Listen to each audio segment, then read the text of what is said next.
বিশ্বকাপ ট্রফি নয়, এবার আক্ষেপ নিয়েই দেশে ফিরেছে আর্জেন্টিনা ফুটবল দল। তবে বিমানবন্দরে নেমেই অপেক্ষা করছিল লাল গালিচার সংবর্ধনা। আর সবচেয়ে বড় চমক, ফেরার দলে ছিলেন না লিওনেল মেসি।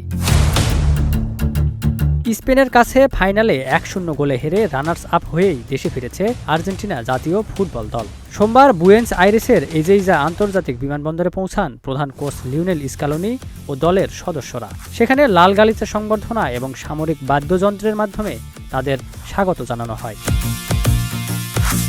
তবে আর্জেন্টিনার অধিনায়ক লিওনেল মেসিকে বিমানবন্দরে দেখা যায়নি। আর্জেন্টিনা ফুটবল সংস্থা আগেই জানিয়েছিল মেসি সহ কয়েকজন ফুটবলার একই উড়োজাহাজে দেশে ফিরবেন না, তারা এখনও যুক্তরাষ্ট্রেই অবস্থান করছেন। অন্যদিকে বৈরী আবহাওয়া উপেক্ষা করে হাজারো সমর্থক জাতীয় দলের অনুশীলন কেন্দ্রের বাইরে জড়ো হতে থাকেন।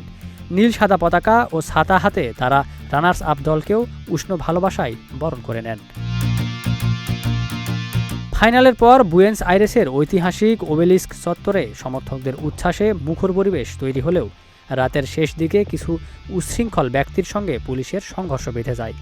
পরিস্থিতি নিয়ন্ত্রণে জলকামান, কাঁদানি গ্যাস ও রাবার বুলেটের ব্যবহার করে পুলিশ। এ ঘটনায় অন্তত 15 জনকে আটক করা হয়েছে। বিশ্বকাপ জয় অধরা থাকলেও আর্জেন্টিনা দলের প্রতি সমর্থকদের ভালোবাসা যে একটুও কমেনি, সেটি আবারও প্রমাণ হলো দেশে ফেরার দিন।